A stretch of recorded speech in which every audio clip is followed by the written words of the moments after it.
My name is Hannah, and this is my Year of Less Stuff.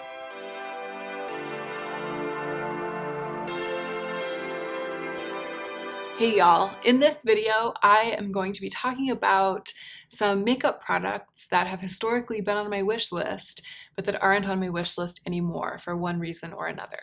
I have made a video like this before. It was last year when we were getting close to the holiday season, and in that case I was actually creating an actual wish list, like an online wish list, because my family was asking about gift ideas for me. So for a month or two leading up to the holidays, I had been putting makeup onto my wish list that I wanted, that I would have wanted to receive as a Christmas gift. And as we got closer to the holidays, I went back over that list and I knocked some things off the list, and that was what I was making the video about. So in this case, it's a little bit more abstract because I haven't been keeping a physical and actual wish list lately because I don't have any holiday or birthday or anything coming up, so nobody's asking about my wish list. But these products have all been on the wish list of my heart, like the wish list in my makeup mind palace, for some of them for quite a long time, and some of them just maybe for a hot minute or two. And all of them, I've realized recently, have fallen off of that list. They're things that I wouldn't even want to receive as a gift anymore. If this is your first time clicking on one of my videos, welcome. I'm so glad you're here. I'm Hannah. I love beautiful things, but I don't want to normalize overspending on beautiful things here on my YouTube channel because I used to overspend on beautiful things, and it took me a long time to recover from that habit. So I try to keep a balance here. I appreciate that beautiful things can add value to a life, but I don't endorse buying too many of them, and I don't endorse spending too much money on them. So if that kind of balanced content sounds good to you, I hope you will go ahead and subscribe to my channel. Let's go ahead and get into the meat of this video. So the first thing on my list is an item that was on the wish list of my heart for a long time. Like, you know, in the intro I was saying some of these things were just on my wish list for kind of a hot second, and some of them have been on my wish list for like a second so long that it got cold, like a cold second. That's this. It is the Charlotte Tilbury Film Star Bronze and Glow, and I am kind of surprised that this wasn't in the first video. I went back and looked at the description box of that first video that I made, the one that I made back in November, December, that was along these lines. And at that time, I think that the Charlotte Tilbury Film Star Bronze and Glow had already fallen out of my affections. It was already something that I didn't really want anymore. But I think I didn't include it in that video because that video was specifically about makeup items that I had actually gone ahead and put on my wish list for that holiday season, and that had then fallen out of favor so quickly that I had then removed them from the wish list. I think that was really specific. So this is a little bit more comprehensive, and I feel like this is the quintessential product for this topic, because I wanted it for so long. I wanted this product since way before I even started my own YouTube channel. I think the thing that held me back for a while, not just the price, because obviously the price is the thing holding a person back from getting the Charlotte Tilbury Film Star Bronze and Glow, but it was also just that I'm not really a bronzer wearer. I loved the idea of it, and I loved the allure of Charlotte Tilbury. I was really sucked in from the very beginning of my relationship with beauty YouTube and all that stuff. Charlotte Tilbury really called to me. But I knew that even in the light palette, the bronzer would be like muddy on me because I don't use bronzer in that way. I don't build that kind of cheek. I tend to just use bronzers that lean red, and I use them as like ruddy blushes. So I'm glad that that held me back because eventually I stopped wanting it, mostly for that reason, and also just because I got really into cream cheeks, and as more interesting powder products got released, it just started to seem ho-hum. Like it feels like old news, not just in the makeup world, but in my heart as well. And waiting until it aged out of my heart saved me from spending the money on it. I'm sure that I wouldn't really love it all that much if I had it. Like, I can imagine how it would have gone down if I'd purchased it a couple of years ago when I really, really wanted it. It would either have already been decluttered or it would be sitting here in this drawer not getting very much use. So I'm really glad that I never went ahead and purchased it, that I didn't put it on a wish list and receive it as a gift ever. And it's never going to be back, I don't think, on my wish list again. Very similar story about the second thing on the list, which is the Charlotte Tilbury Flawless Airbrush Powder. I think I was already watching YouTube pretty avidly when this was released, and everyone just went gaga over how it gave you that like filtered looking finish on your face. Everyone was just like, the particles diffuse the light and it looks like you have a Snapchat filter on in real life. And I was just like, I've got to have that. And I also didn't know what powder was good for. I still kind of don't know what powder is good for, but at that time I hadn't even experimented with it, and I was trying. Like, I would get a powder here and there, usually just a sample, like a sample size of powder. I don't think I ever really went out and like purchased a finishing powder or purchased a setting powder, because I was just starting to learn what those terms mean and what people use those things for. But as I was experimenting with them, I never quite liked, I always felt like they just looked quite makeup-y on me. And I was like, the Charlotte Tilbury one wouldn't. Like, the Charlotte Tilbury one would show me, would teach me what good powder is. Now, instead of going out and buying it, I just kind of waited, and I eventually figured out through my experimenting that because I have such dry skin, that powder really doesn't suit me. Powdering the face, finishing powder, setting powder, it really doesn't suit me. I don't even need it either because my skin's so dry that makeup doesn't really melt off my skin over the course of the day. These days, sometimes if I've put on a really glowy base, like a super glowy primer or glotion type thing, I might use a touch of powder, just a touch, to set a little bit right in this area. But ain't nobody need like a Charlotte Tilbury powder for that occasional use of only a speck of powder, right? So this is definitely not on my wish list anymore. I see it floating around. Didn't she just come out with like other colors of it, which is great. I'm very glad. If I have my facts correct and she did indeed expand the shade range, that's fantastic.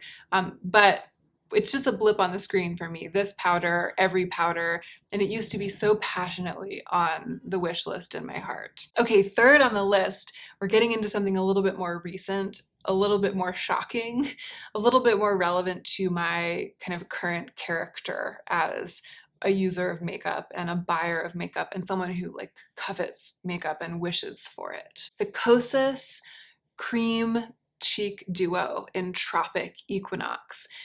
This was deeply branded into my heart, I feel like, in terms of being on like the wish list of my heart. There was a solid maybe like 2 or 3 months there when I just really almost bought this like every day. I mean, it was just really, it was at the top of my wish list. I think maybe it was the beginning of this year. When did this come out? When was this trending? I can't, time means nothing to me anymore and I can't remember anything anymore. So I'm sorry because it makes me like a much less effective YouTuber, but we are dealing with that with which we are dealing. Wow. Anyway, whenever it was that this came out, it was before I had really spent that time growing my cream blush collection. I had very few cream blushes for a long time, and then I realized how much I love cream blush, and at the beginning of this year, I invested some of my budget in growing that collection. I purchased a handful of them, and now I have a robust collection of cream blushes. But right when I was like entering into that phase where I was ready to do that, this product was really trending, and I was sure that it was going to be one of the cream blushes that I purchased, and it was in my shopping cart on various websites so many times. The thing that knocked it off my wish list was that I saw it in person, and it just felt so orange. I was under the impression that it was really one of those bronzy shades that is meant to be a bronzer, but that if you use it right and use it lightly or mix it with other things, it can be just like a really chic, nude feeling brownie blushy cheek. That was what I was under the impression that it would look like from all of the swatches and seeing other people use it and all of this stuff. And then I saw it in person in a store. It was probably in January or maybe even February of this year. This is a thing that happens to me a lot actually with that kind of cheek color, which is my favorite kind of cheek color, and I'm always looking for it, and I'm after it all the time. And over again, I have this same disappointment where I get my hands on one that I felt for a long time would be perfect, and then it's just got so much peach in it or so much orange in it. I really do want it to be more beige or more neutral, not pink, but just more neutral, more like a milk chocolate color, but with just a little bit of warmth, just a little bit of warmth to keep it from being cool toned, but not so much warmth that it reads orange on me. And I swatched it in store and I was just like, oh, it's one of those letdowns, which is fine because then I ended up with all these other beautiful cream blushes. I don't need it. You can keep it, Cosas. You can keep Tropic Equinox. It's totally fine. I'm not sad. I'm not mad and sad, okay? The Natasha Denona Coral Palette. This, I think that part of the reason that its existence on my wish list was sort of ghostly, meaning like I wanted it. I wanted it in theory. It would have been on, if it was ever really squarely on a wish list of mine, it would have been on the kind of wish list where I'm like, this would make a good gift for me, but I don't think I'm going to buy it myself. It kind of was on that wish list because the color story is so stunning, but it's the bigger pans rather than the little mini. So it's like the full $50. And I wouldn't be out there buying 5 Natasha Denona shadows for $50. So it's not like it's on a list of things that I thought I might buy eventually. It's like not that kind of wish list.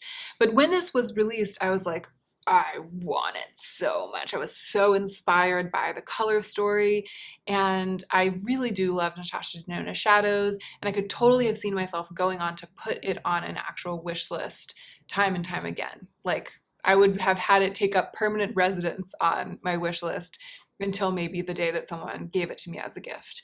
But I no longer feel that way about it. And the nail in the coffin of this one was that I duped the vibes so powerfully, if I do say so myself, and so successfully. And the palette that I made, that was the vibe dupe. So when I use that term, what I mean is that the palette that I made out of my own singles was evocative of the coral palette color story, and you could use it to make the same kinds of looks that you would make with the coral palette, but it wasn't like a dupe. It wasn't like you looked at it and you're like, oh, it's exactly the same. It swatches exactly the same. It's an imitation. It looks the same. It's not that. It's just that the vibes were the same.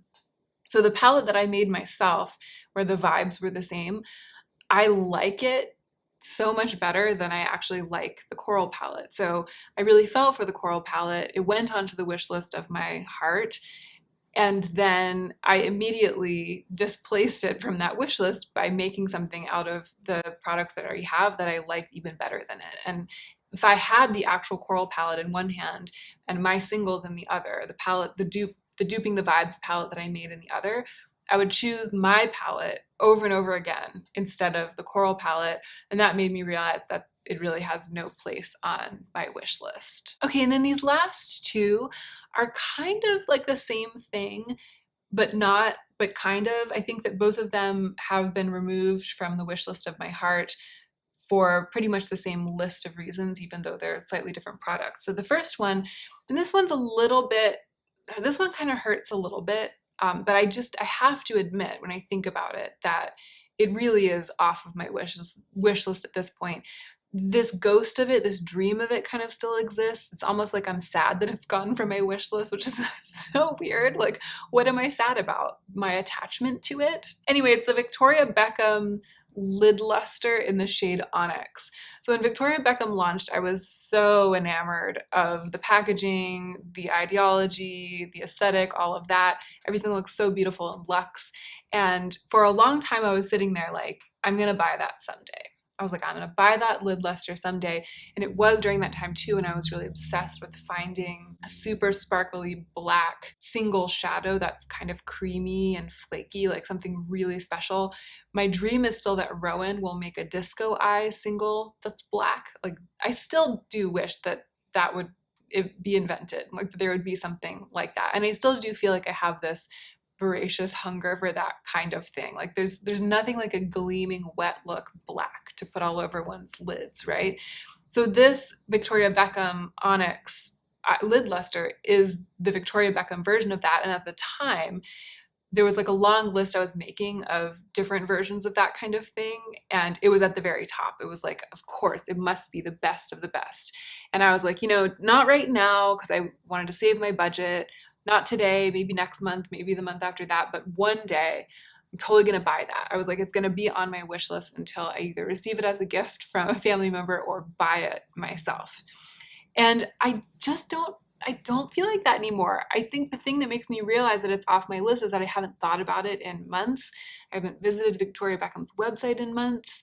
And I also feel like the passion for that idea of like the gleaming, creamy lid, shiny black, the passion has died a little bit. I feel a little bit more excited these days about the idea of kind of creating that myself with the tools that I have. And I feel less hyper focused on acquiring a product that is like an all-in-one for that. Like I feel like if I just put a black shadow all over my lid and then tapped that Danessa Myricks Milky Way on top of it, that's probably a more bulletproof version of that shiny wet look black shadow eye than I would get if I used this one from Victoria Beckham. So with this one, I feel less like I've kicked it off my wish list. I haven't really booted it from my wish list. It's just like faded from my wish list. Like maybe it's still there on my wish list, but the writing is really faded and I can't quite tell what it says. It's a little bit smudged. So I'm just unlikely to pay attention to it. I feel like that's kind of what's going on with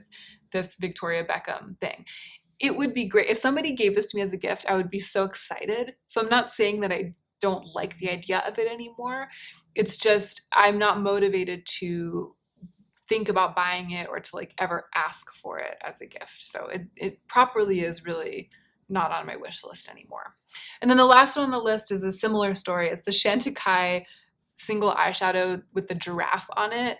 I saw Mariah Leonard demo a look with this where she just put it all over her lid, and it struck me as the perfect bronze that doesn't lean copper and also doesn't lean gray. Like it's not too cool, not too warm, like a real brownie bronze. And it was super glimmery and sophisticated and special. And I just was like, I would really probably never buy that myself, although maybe I will someday because I really am into the idea of this exact one, but it's so expensive. It's like $50 for a single shadow. But I was like, I could put it on a wish list of mine and wish for it. And for a long time, it kind of was like floating around in the wish list, my dream wish list. And recently I thought about it again and I realized that I don't want to want that anymore. I'm kind of over it. And it's because the few single eyeshadows that I have, I love so much. And they have survived declutter after declutter because lots of other single eyeshadows. And when I say that, I just mean, things like this where it's just one product, like a little pot or little compact where it's just one color. And to me, I think this packaging, the singularity of it, the independence of it, it lends itself to a look where it's the only product you're using. So I feel like the format of this implies a single shadow all over the lid look. And so I've only really kept the ones that I have that are perfect for that and that I feel like I might use for that a lot. But that means that a lot of them have gone the way of the dinosaur in my makeup collection because they just didn't hold their own.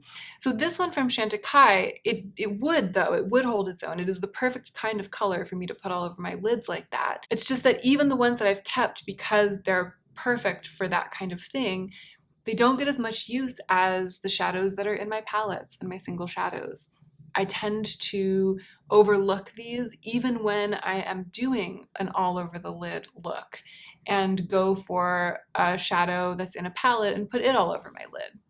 Basically, I feel like a single shadow like this, I am logistically, in reality, less likely to combine it with other things because it's like the cheese stands alone. And so it's like it wants to be alone.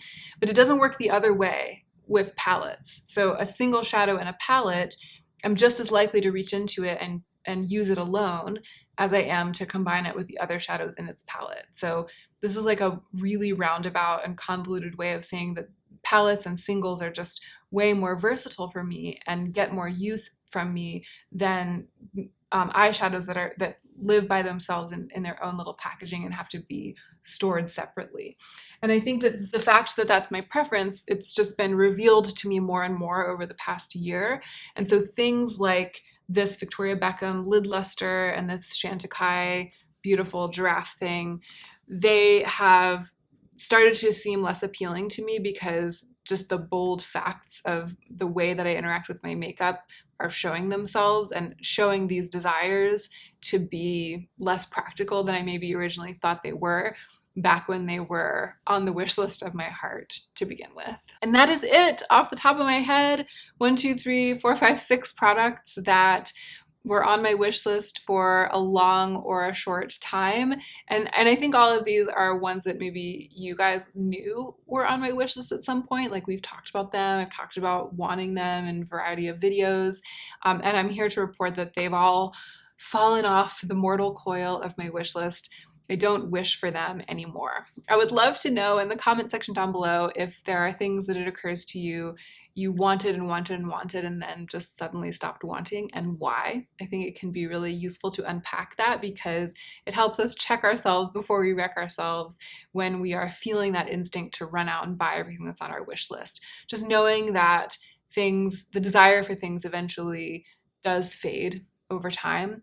It's just a good thing to remember. It's good to, not knowing it is a good thing to remember. God, this is one of those days where I really should I really should not be talking because all of my words are tangled. But you know, luckily for all of us, it's the end of the video. Thank you for being here.